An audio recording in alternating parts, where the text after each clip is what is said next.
Okay, so we have a lot to cover today, so we're gonna kick it off.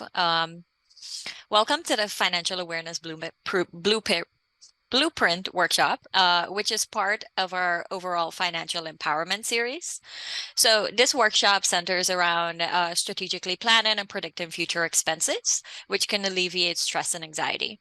In this session, participants will gain an understanding of how to create a spending plan that allows them to effectively set up a strong financial forecasting system, providing more control and confidence in their finances.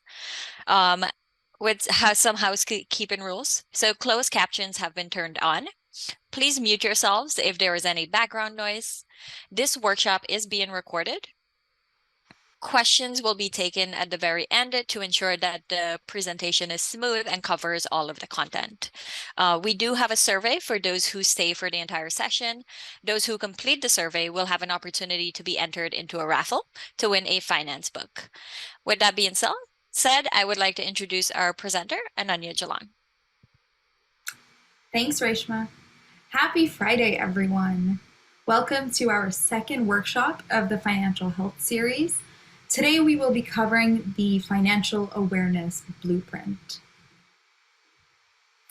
So we'll start off by going through the agenda for today. We'll check in with each other, and we'll finish off with key takeaways and next steps. So the content starts off with us learning about what budgeting or financial allocation or spending plans are, understanding common strategies, deep diving into debt, and then finally finishing off with filling out our own financial awareness blueprints. So for those of us that met during the last workshop, hello again. It's wonderful to see all of you, and I'm so glad that you're back. For those of us that haven't met, my name is Ananya Jalan. Academically, I finished my master's in management science and engineering, which was a bunch of finance, engineering, and operations classes. I've worked at the stock exchange and the SEC, which is the Police of Financial Institutions, and was a consultant for a financial health company. I want to create a dialogue to discuss financial aspects of our more openly within our lives and remove that taboo around it. But why is this discussion around financial health important? Money permeates across aspects of our lives. It plays an important role in how we interact within our relationships. While we can't always control our income, or maybe even sometimes our expenses, especially when we have partners or kids or parents that use our cards or our accounts, we can observe how we feel about them and move in the direction to give us more control around our finances and also our feelings. You may have a number of feelings around finances or math. You might feel anxious when dealing with money. You might be overwhelmed with all of the math. You may flat out hate all of it, or you might be obsessed to the point where you log in and you check your accounts and all of your cards every day. Wherever you are on that spectrum, I want to acknowledge that being here is a significant step forward, and thank you. We live in very complex systems. The systems have been created in a way to obscure information, and the financial system is known to be one of the most complex phenomena ever created. Just look at the options that you have walking down a cereal grocery store aisle. There are so many different prices, different ingredients lists. You have healthy ingredients such as monk fruit, stevia, agave, sugar syrup, date syrup. Their options are endless. And we see the same with our finances. We have mutual funds, retirement funds, investment funds, index funds. Where do we put our money? We understand that inequities exist, and we will be deep diving into financial concepts to empower you with the means to transform your financial health. It is by no means a one-size-fits-all solution, but after going through the workshop series, you should be better equipped with the knowledge and tools to move in the right direction for you. Okay, let's foster an environment of interaction, be it in the chat, raising your hand, or taking yourself off mute. It can be daunting, but again, if you stretch yourself out of your comfort zone just a bit, You learn something new, and you might help someone that might have been thinking the same thing. No question is stupid, and we will also have time for Q&A at the end of the session. The 3 people that stayed through the duration of the session today will be entered into a raffle to receive an absolutely wonderful book. At the end of the session, you can also complete the survey, like Reshma said, to be entered into the raffle to win a book. Just as a disclaimer, I am not an attorney, accountant, psychologist, or financial advisor, nor am I holding myself out to be. The information contained in this workshop and presentation is not a substitute for financial advice from a professional who is aware of the facts and circumstances of your individual situation. And with that, let us dive right in. Okay, what is a budget or a spending plan? We've probably all heard of this term in some context. So a budget or a spending plan is a financial plan that maps income and expenses for a specific period of time. Let's look at each of these areas. A financial plan details our current money situation as well as our goals. Goals can be either short-term goals or long-term goals. For example, if we want to pay for our groceries when we go to the grocery store this evening, what is our plan for that? What card am I going to charge it on? What account will the money come out of? Can I use SNAP benefits at that store? Those detail our plan for paying for our short-term goals. What about our long-term goals, such as a down payment for a house or a car? How are we saving for that? Where are we putting the money? Where are we getting our highest interest rate? Which accounts will it pass through? All of these considerations outline our plan to get to our long-term goal. Income, what is income? Income is any money that we receive. Expenses are any money that is spent on something. When we begin our journey, wherever we are on the spectrum, as our awareness both about ourselves, anyone in our lives affected by our money decisions, and our awareness about money and the ways to use money itself increase, aided by external resources, you might be doing an online course, any applications that you use on your mobile phones, us being in this workshop is a resource. Using all of these, we start to develop our financial plan. It does not need to be created with the help of a financial advisor or some fancy internet model. It can be whatever is comfortable to us.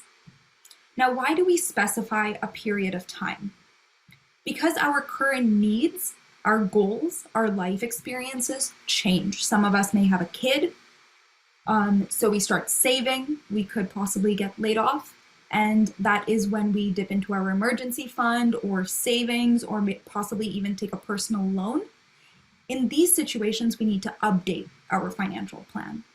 Usually, in most cases, a financial plan would be mapped out for the entirety of a year and then reevaluated, but it can also be reevaluated anytime those circumstances change. I want to call out that our goals are personal to us. These goals may be starting an emergency fund, trying to save an extra $20 per week.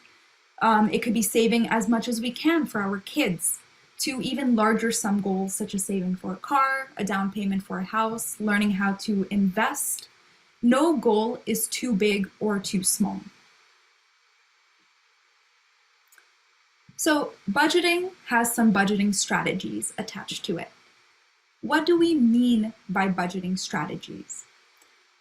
A budgeting strategy is just a formal approach to how we manage our funds. So let's go through 6 different strategies. The first is a zero-based budgeting strategy. So for example, if I make $2,000 a month, I allocate all of my expenses to rent, to groceries, to spending, so I know where all of my expenses are going, except for some variable ones, right? Our groceries costs may change, our gas prices may change, but I've allocated some money. And so even if there is money left over, so let's say I allocate $350 each month to groceries, but in January, I only spent $300 out of that $350 for the month. that extra $50 is also allocated. I know exactly where I'm going to put that $50. I'm going to put it into a savings account at the end of the month. So every single dollar has a home. What is incremental budgeting? Now, again, if we have different categories, say for example, rent and groceries, I know I'm spending $1,000 a month for my rent, and for groceries, I'm spending $200 a month. But inflation exists. We will go more into inflation in our later workshops, but inflation exists, which drive up the prices of our rent, of our mortgages, of our goods. And so we know, or we foresee, that our costs are going to go up by 10% next year. So this means that I bake into my budget that my rent might go up to $1,100 instead of $1,000, and my groceries are going to $220 instead of $200. The third type of budgeting is envelope budgeting. This started off as a method where you take physical cash and put it into different envelopes. So whenever that envelope was over, you cannot spend in that category anymore, or you have to borrow from another envelope. Nowadays, with digitization, we can do that with the help of accounts, either having multiple checking accounts or saving accounts for various envelopes. You can also still do it if you use mostly cash. You can still do it with a physical envelope. Now, what is proportional budgeting? A proportional budgeting is a percentage-based system.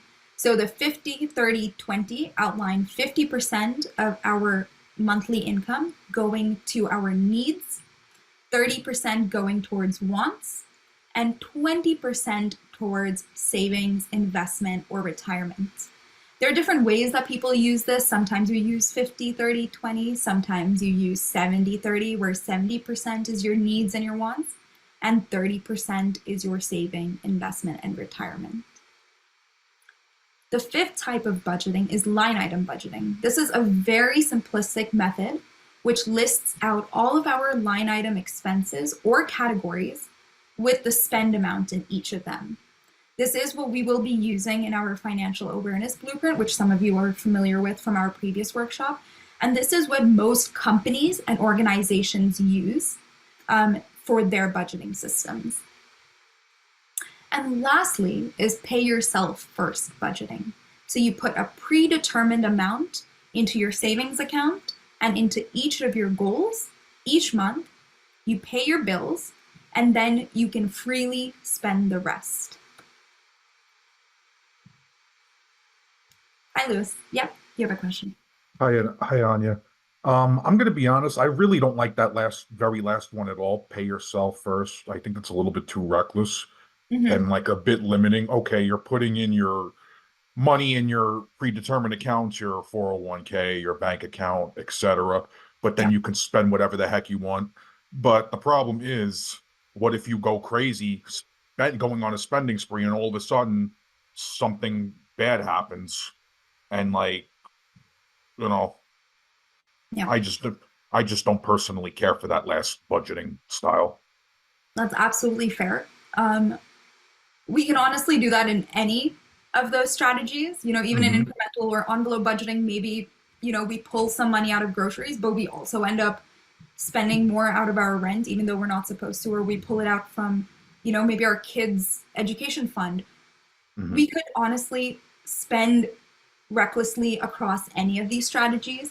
Hmm. Sometimes, usually, it's very common to see as income goes up, people do start to use pay yourself first, where they allocate all of their budgets to various goals that they have. And then, Right. if they spend an extra $30 or $40 during lunch, they don't think about it. And we do see that happen. So it is a type of strategy that people Hmm. use, possibly higher on the income scale. Hmm. So it is one of those strategies that are out there, but um, you could honestly spend recklessly across any of these categories. These are Yeah. just an outline. Again, these are common budgeting strategies, but in reality, Hmm. you might follow a combination of what works best for you. And we will Hmm. see in later slides. One of the characters that we follow in our story uses a combination of these Yeah. these budgeting strategies. I think that's an excellent idea. But since you elaborated further on the pay yourself first thing, like now, like my mind has changed. Not completely, but you get the gist. Okay. Thank you. Okay. So if everyone could open Poll Everywhere, the link and the QR code are given at the top. I will also drop it into the chat.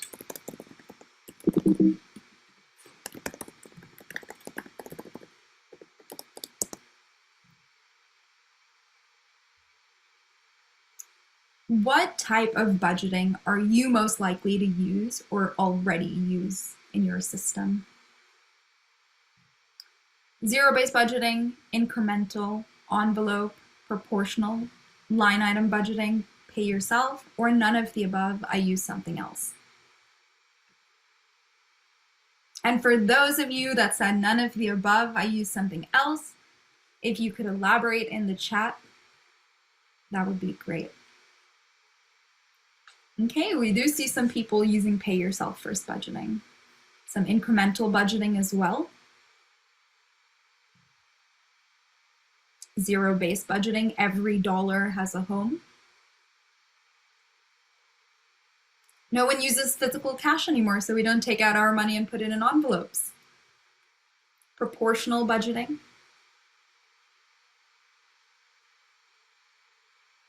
Yep, so we see a good mix across the board.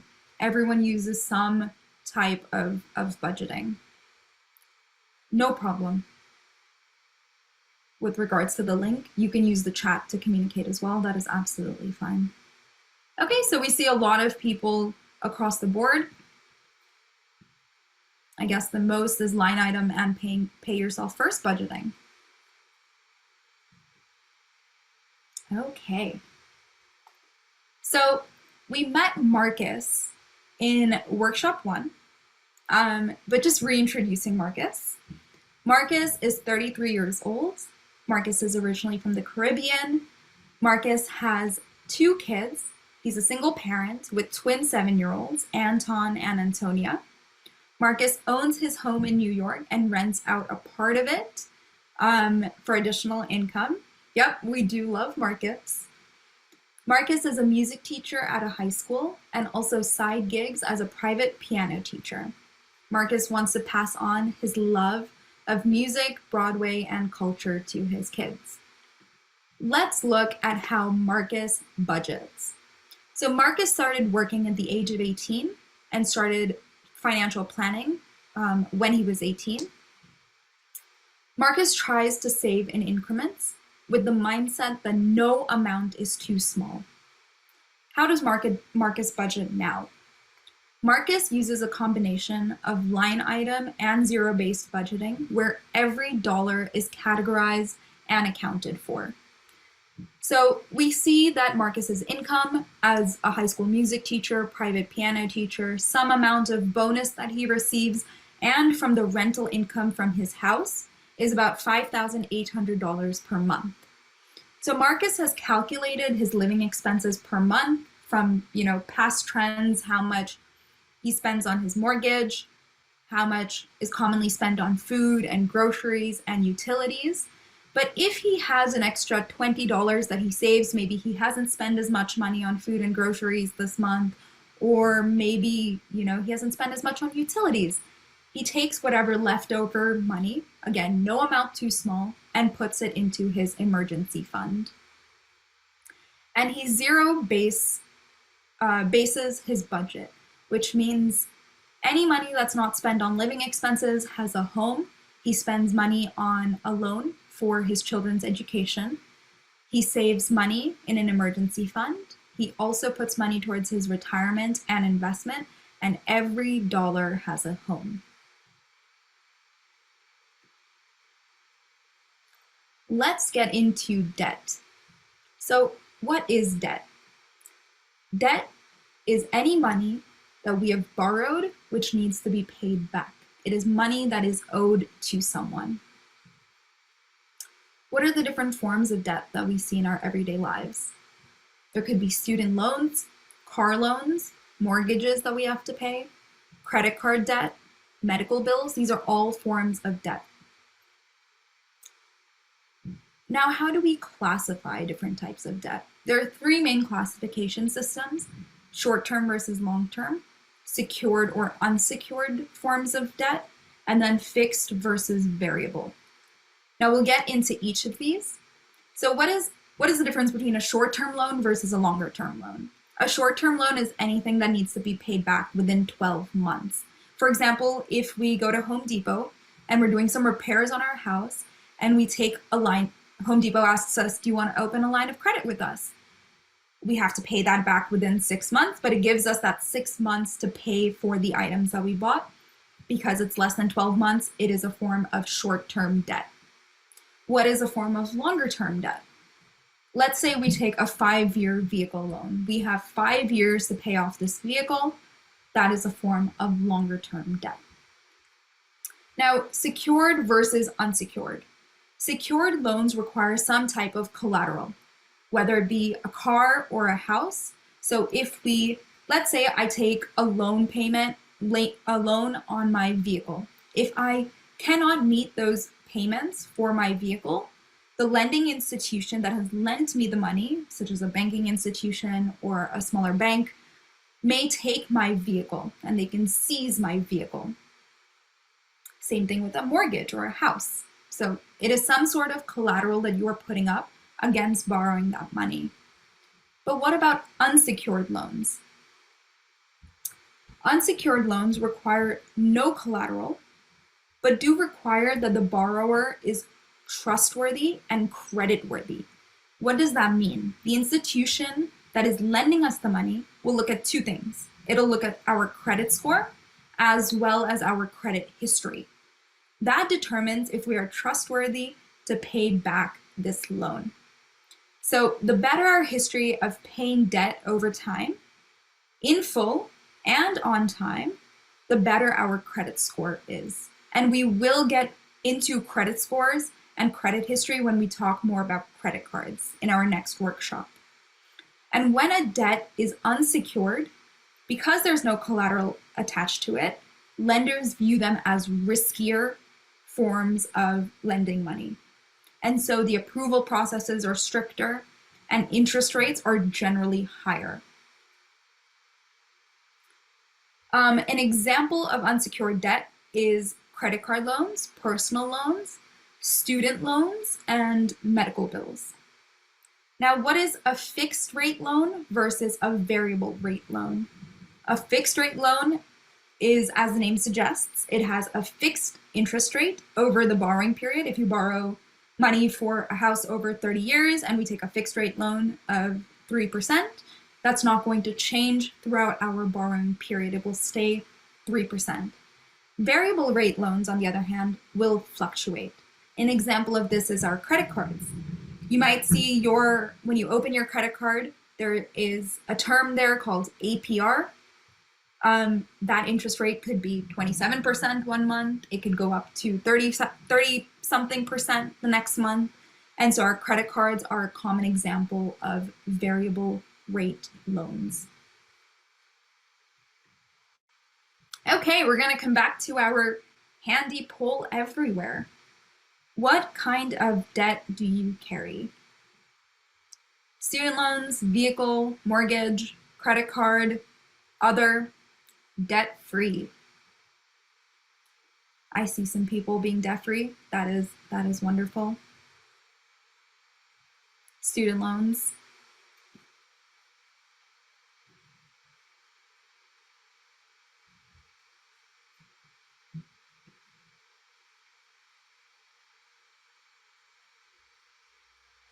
You're going to your grave debt-free. That is wonderful, Lewis. Yes, I'm like scared to death of debit unless I have no other choice, which Yeah. I'm planning to do, avoid as much as possible. Like I'm going to my grave debt free. I'm scared to death of it. I don't believe in credit cards or any of that. Okay. Mortgage. That is a wonderful strategy to have for those of us that are in that position. Student loans, Parent Plus loans. Only credit cards, which are always paid on time. Okay, so very short-term debt for that 1 month. not long-standing credit card debt, I'm hearing. That's great. So we see that the most common form of debt is credit card debt. We see a good group of people here are debt-free, which is very commendable. And student loans. For those of us that do have debt, how do we tackle it? So there are two common schools of thought when tackling debt. The first one is called the avalanche method, which is based on interest rate. So we pay off the higher interest rate debt first. So if we have one loan that is an 8% interest rate and another one, which is a 5% interest rate, the 8% interest rate is higher. And so we will pay off that 8% interest rate loan first. The second most common method is the snowball method. This is based on balance of your loan. So if I have one loan where I owe $3,000 and one where I owe $20,000, I'll start off with paying the $3,000 loan first, and that kind of motivates me to settle my debts that, okay, I've cranked out, I can pay this $3,000, now on to the bigger, harder one. So these are just two schools of thought. No method is better than the other. It all depends on what works better for you. Some people may use a combination of both, where we try to pay off some of our high interest rate loans. We try to pay off some of our loans across the board. No matter what the interest rate is, we pay off minimum amounts in all of our loan categories. Okay, so I think this is our last poll everywhere that I have. If you do carry debt, which method would you prefer to pay it off? The avalanche method, snowball, you have a completely different method. Avalanche, I hear. Okay, snowball is gaining traction. A completely different method.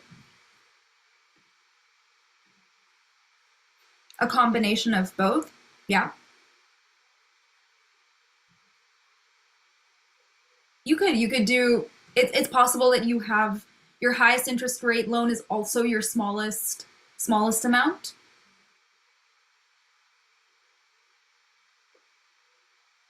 Sometimes they definitely do overlap. These are not completely mutually exhaustive. And if you can do extra payments, that makes a difference. We will see how various incremental amounts of payments towards our debt can make a huge difference in our interest amount and the total amount of time that it takes to pay off that loan. Okay, so we see that snowball for those of us that have debt and prefer to pay it off would tackle it using the snowball method. Extra payments that go to the principal balance, yep. Okay, so most of us are so overwhelmed with debt that we think we need massive amounts to pay it off. So if we have $2,000 in education or student loans, we think, oh, what is that extra $5 or $10 going to help with? But let's see how every additional dollar towards debt can shave off years of our loan and also reduce the amount that we pay. So if our principal amount, which is the amount of debt that we have taken or the amount of money that we have borrowed, is $5,000, the interest rate is 12%. And so if our payment per month is $55, we see that we pay almost $8,300 in interest. That skyrockets our total amount to $13,300, and it will take us 20 years to pay off this loan. But what happens if we add an additional $10 to that loan payment every month? Just an extra $10. Our interest paid reduces by almost half. We're paying $4,600 in interest. Now, plus that principal amount of $5,000, which is that money that we borrowed, our total amount that we paid to whoever we borrowed that money from is $9,600, and we've shaved off 8 years of payment. right? We've lessened our payment period by 8 years. Now, what happens if we add an additional $25 there and we start paying off $80 per month towards our loan? Then we almost reduce our interest paid in half again, and we pay almost $3,000 in interest and a total amount of $8,000. And our time till we're debt-free is 8 years, which reduces from the first of $55 a month by 12 years. And so just as every drop makes the ocean, every cent massively reduces our debt. And this will work conversely as well. If we look at investments or savings when we get to later workshops, that every dollar that we save additionally compounds because of how interest works, and it helps balloon how much we ultimately save. This assumes we stop using the credit card that we're racking up interest on. Yes, that is absolutely true. This also helps in terms, if it helps you to think about it in another way, if we take a student loan at the beginning of $5,000 or $20,000, every dollar matters, because usually you're not going to keep adding to your student loan every year.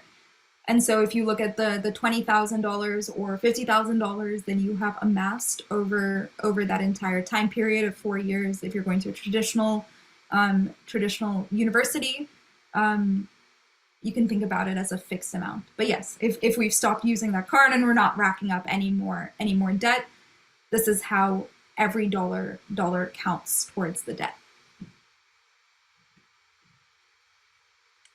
Okay, coming back to Marcus.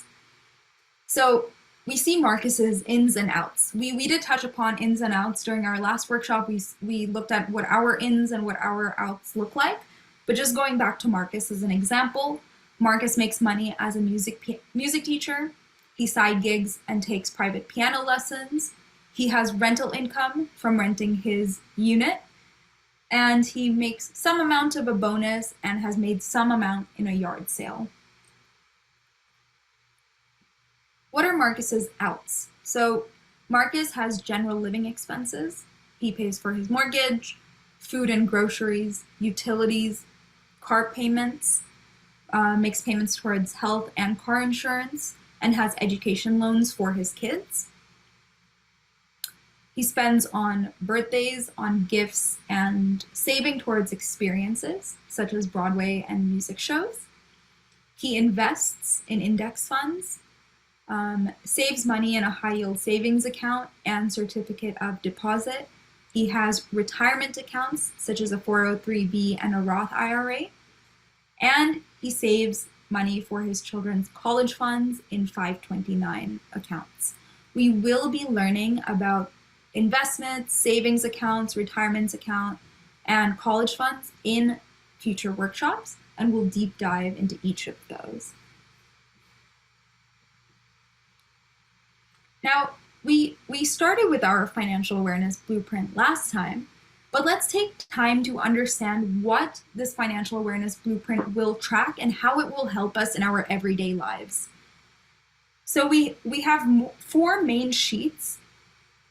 The first sheet is the ins sheet, which tracks our earnings. This can track individual earnings or even household earnings. It shows us what is already taxed and what is not taxed. So if we make some money freelancing or we have any side gigs, this helps us show that come tax season, we might owe some money to the government. And so making sure that we don't spend that money, it's always good to know how much money we might owe in terms of taxes. In our outs sheets, it is a realistic understanding of categories that we spend in, how do we feel about spending money in those categories, and the amounts and frequency in which we have those spends. And we'll be using line item budgeting, similar to what Marcus uses, to see the categories we spend in and how we feel about them. In future workshops, we will get into accounts and cash flow analysis. So we're building on this sheet slowly as to not overwhelm ourselves and to understand each part of the tool and use it to its fullest.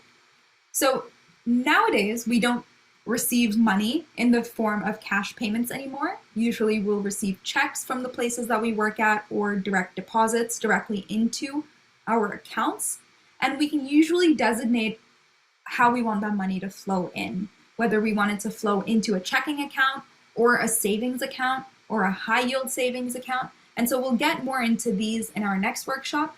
But the accounts sheet basically tracks all of our open accounts that we have and how money flows into them and how money flows out. And it will also show us what to do in case we have too many accounts. Now, what does the cash flow analysis show us?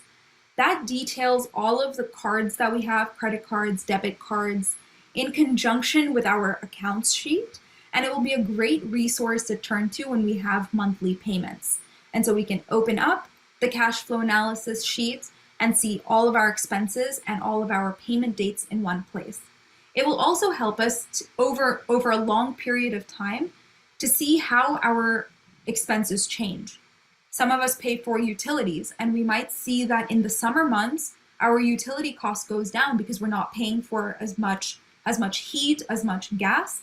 And so those are times when in the summer we can take that money that we would put towards utilities and either save it for the winter months in order to prepare better, or maybe we can funnel that money into our savings or investment or retirement accounts. So it helps us see a bit of seasonality in terms of our expenses. Finally, there is an itemized sheet which tracks line item expenses. We can see every date, every payment method, items, amounts, and frequencies, and other notes associated with those expenses. Now, this entire blueprint put together, how does it help us? It can be used for an individual or for a household for tracking and budgeting, where we can sit down with it and understand, okay, these are the amounts, these are the accounts that I have, these are my income, this is my outcome, or my expenses. Am I surpassing my income by spending too much in terms of expenses? And for example, if I spend too much in takeout and I'm very anxious or I feel very guilty about it, and my expenses are surpassing my income, if I'm making $2,000 a month, but my expenses are $2,200 a month, I know I need to cut somewhere, and it's using our outs sheet and our feelings related to certain expenses that we can decide to cut spend in certain areas. This can also be a great resource to sit down with your kids and show them a realistic picture of how income and expenses work, and also detail what money you possibly owe and where money is stored in different accounts. Okay, with that, we will be working on our blueprints now. I'm going to, okay, so Reshma's just dropped thank you for dropping that in. You might also have your financial awareness blueprint open from last time. And so if you want to continue using that, you can open that up. We had put in our income and our expenses, and we had looked at how we feel about each of those areas. We're going to build on that during this activity. The questions we will be addressing today is, what is the total amount that I receive as income? So we will have breakout rooms available for questions. We will have 2 breakout rooms. The first breakout room for group A will be, if you didn't attend workshop 1, I will give you a debrief on what you should fill out. And breakout room 2 will be for any questions related to this workshop. We will come back to the main room to continue with this activity. And like Reshma said in the chat, for those that are using the link to the Google Doc, please make a copy and save it into your Google Drive.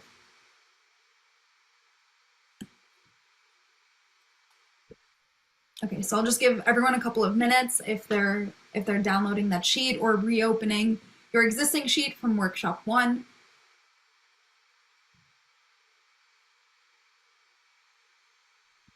And Anya, can you repeat what rooms they're going into so I can just drop it in the chat as well? Sure. So the first breakout room, or group A, would be for anyone that did not attend workshop 1. I will be going over what to fill out in that case. And group 2 will be for any questions related to this workshop in terms of filling out any of the information.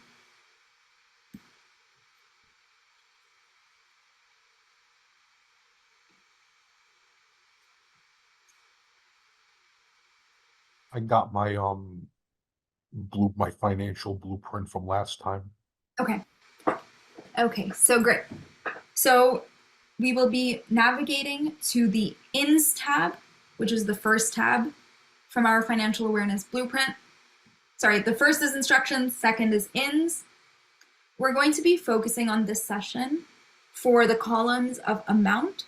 So last time we filled in what are our income areas, how do we feel about them, and this time we're going to be building on that. We're going to add in the amounts that we earn from each of those income areas, the frequency in which we receive those amounts. So for example, some of us might receive, if we're working in a standard job, we might receive our paychecks every 2 weeks, or we might receive it bi-weekly. Sorry, every 2 weeks, or we might receive it twice a month. We might receive it monthly. So add in those frequencies, add in if it's taxed or not taxed, and if it is a one-time payment or if we're freelancing, there's a column there for date of payment. Hey, Angela. Hi. Oh, hi. I wanted to know, should you put the amount pre-tax or after tax? So if it is taxed, then put, and you're putting in the taxation column that yes, it's taxed, Okay. put the after tax amount. Okay, cool. Ananya, please let me know when I should open the breakout rooms. Sure. You can go ahead and open them. Thank you. Please go to the breakout rooms. To reiterate, Group A is for anyone who did not attend the first workshop and want to explore the first 2 columns. And Group B are for those who have questions related to this content right now. Ananya will navigate between the workshops to answer questions you may have. Thank you, Rachel. Hi, Lewis, I saw you had a question. Yeah, I was wondering, I'm just curious, government assistance, what would that be taxed before reaching an account or no? It would. I'm actually. Let me check that for you. I think that would depend on what type of government assistance you're receiving, I believe. If you're receiving unemployment, you would have to ensure that you clicked that, like you have to check the box that says, tax me before I get the amount. For Social Security, for instance, or disability, you also have to complete a form and tell the government that please tax me before I receive the amount that I'm getting.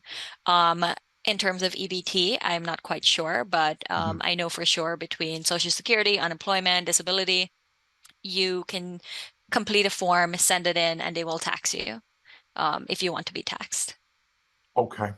Okay, I saw a link that said join breakout room, but I don't see it no more.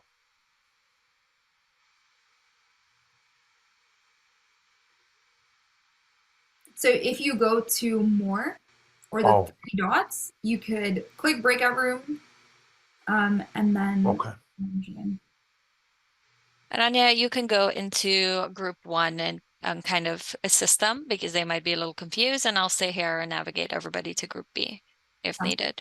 Yep. If you have any questions, please let me know. And I can assign you to the whatever room you need to go to.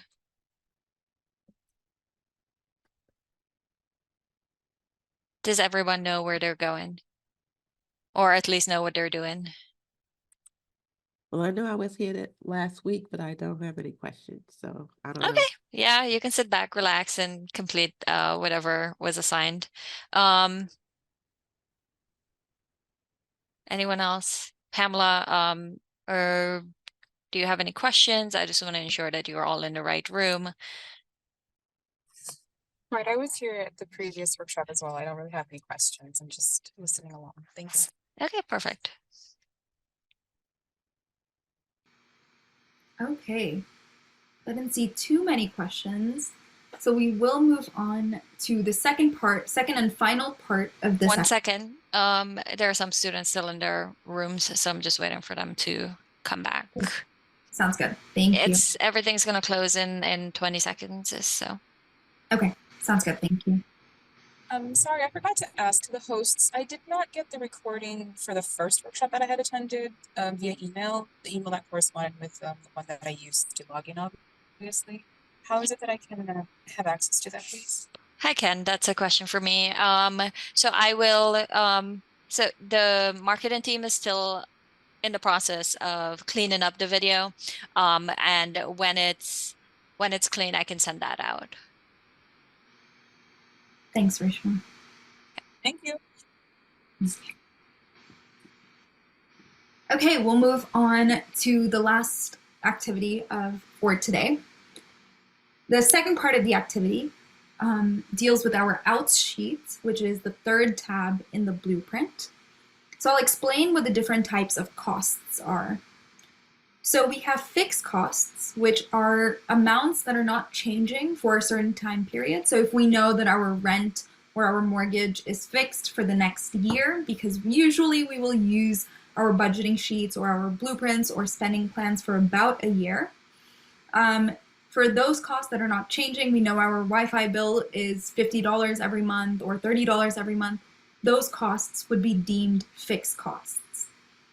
Variable costs are those that are continuous in nature, so we buy them all the time, such as groceries or maybe gas, but they are varied by time period. Sometimes we spend more, sometimes we spend less, but they're continuous. Those would be deemed variable costs. The difference between savings, debt, investment, retirement, those are usually in the bottom part of your blueprint. Those are any future or long-term costs or expenses or any allocations that you make to those areas. Savings would be a savings account or a high yield savings account or a certificate of deposit. Those would all be savings costs. Debt is any type of loan. Investments are brokerage accounts, or if you have a crypto account, any type of investment account would be deemed an investment. And then retirement spans anything for future use, which is most commonly your 401ks, your Roth IRAs, your traditional IRAs, your 403bs, your 457bs, and so on. And then guilt-free remaining spending is for those of us that do allocate money to spending accounts and would want this category. Not all of us have to have guilt-free remaining spending accounts. We possibly loop all of our money into variable or fixed.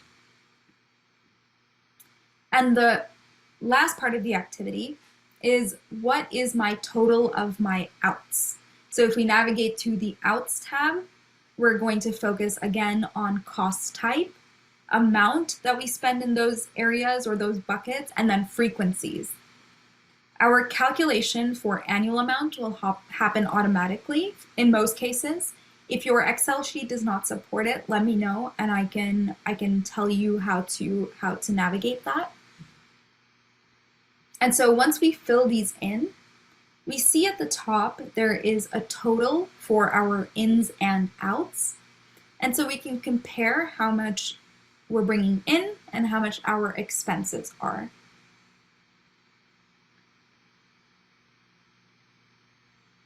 So if you want to take a minute or two, I know we're coming up on time here, but if you could take a minute or two and go ahead and fill those out. Now you might ask me, okay, for groceries, I spend, $70 in 1 week. Maybe the next week I spend $50, the next week I spend $60. How do I account for that? So if we sum up all of those costs, add them up, you could put that amount that you've added up. If I've spent $250 for January and I set my frequency as monthly, that averages out my spend for the month and then also for the year. And we're in February, so we know all of our spends or expenditures for January. So if you could go through your accounts, through your credit card bills, and and map out on average how much you've spent in each of those categories. That would also very much help this sheet. And then just explaining the rest of the tabs here and the rest of the columns. Column I is our action column. So for example, if I spend way too much money on takeout, I spend almost $70 a month, and I feel anxious and stressed about this area of my life. My action could be to decrease my spend in this area. And so now coming up in February, I'm looking at my sheet from January and I'm saying, okay, I'm actively trying to change the amount that I am spending in this particular expenditure or cost bucket.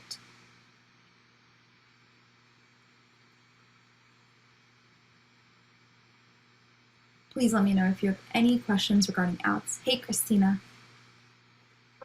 Just a question. I know it says like for column, was it age? Not to put anything in there that'll automatically fill. Yeah. But for me, it didn't. It didn't fill? No.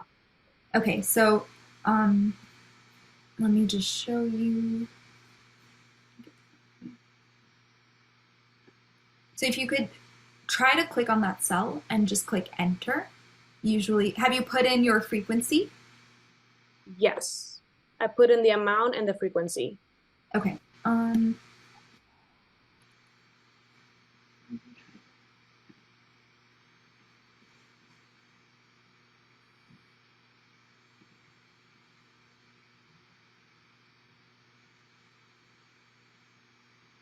Did you use the sheet from last time, or are you using the new sheet from today? No, this is a sheet from last time.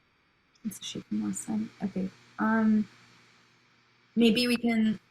I'll send you a list of instructions offline if that's okay. Maybe if you can either drop your email in the private chat, I can send you a list of instructions on how to fix that. That's fine. Thank you.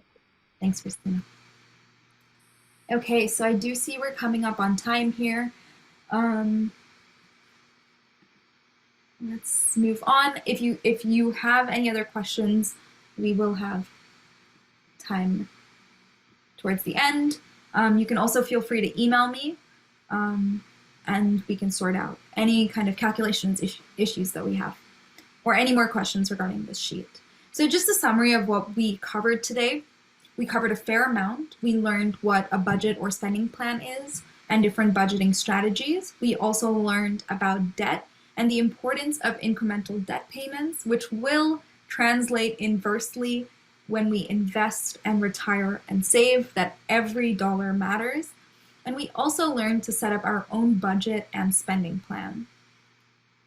Our actionable next steps, if you have some time over the weekend, if you could go back to your financial awareness blueprint and update your costs with more accuracy on what you spent in January. This series does not start and end here, but it should push you in the right direction. You could also use the sheet now to translate to your households if you have multiple incomes, multiple expense categories that you're working with.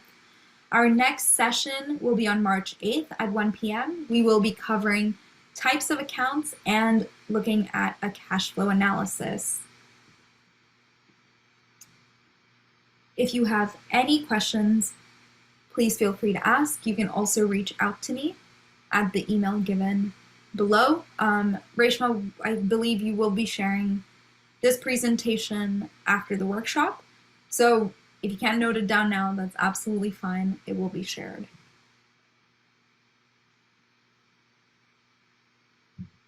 Okay. I just clicked on the link to the survey, but it said it's not accepting any. It's not accepting anything now. Why don't you try this form? Okay. Yeah, I believe the workshop 1 survey might be closed. It's different.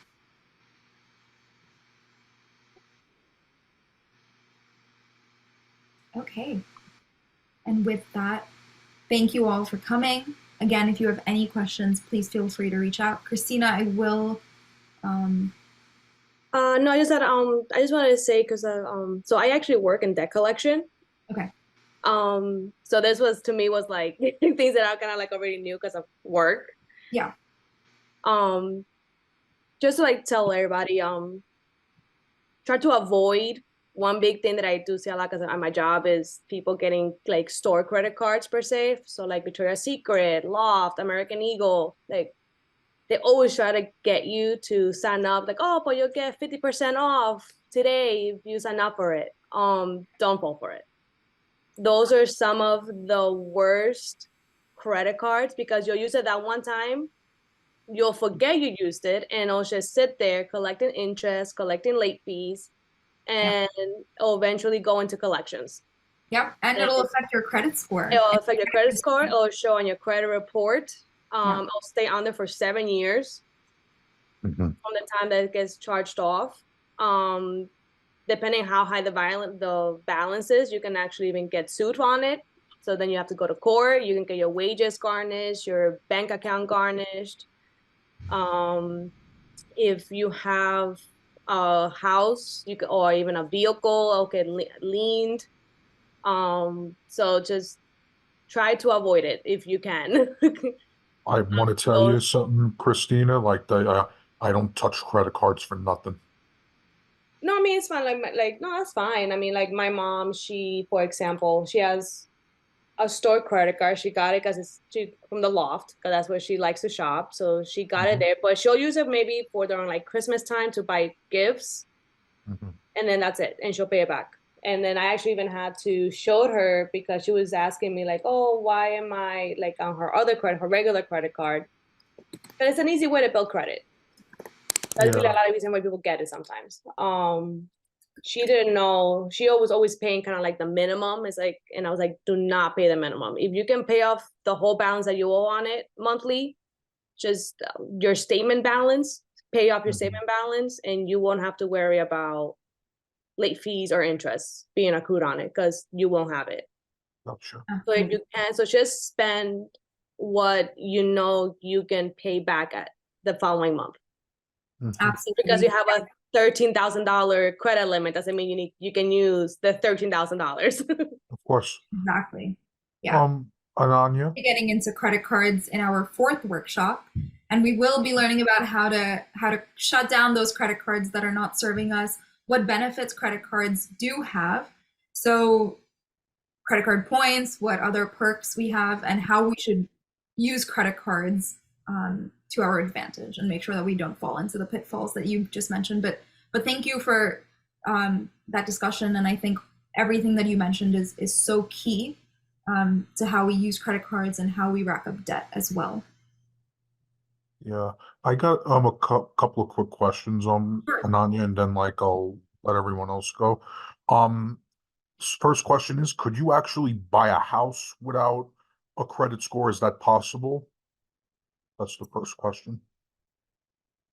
I'm actually not too sure. I think you do need to have credit history because if you are taking out a loan or a mortgage, then you would need to have a credit score to be able for someone to lend you that sum of money. If you are paying an all cash deal, I think it would be possible for you to do it without a credit score. But let me recheck exactly okay, because I how was under those the outliers would work. someone posted cash, but I was under the false impression you needed a credit score no matter what.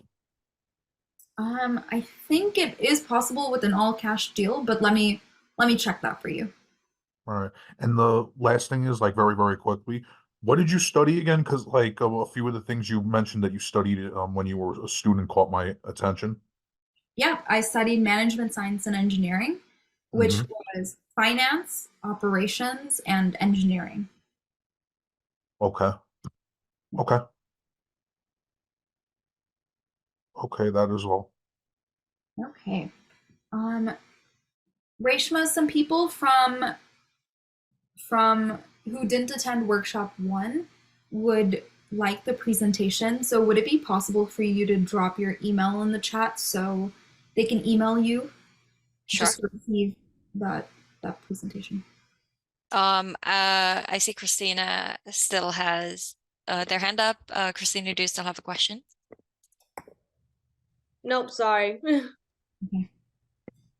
Does anyone else have any questions for Ananya? Okay. Well, if you do after the fact, please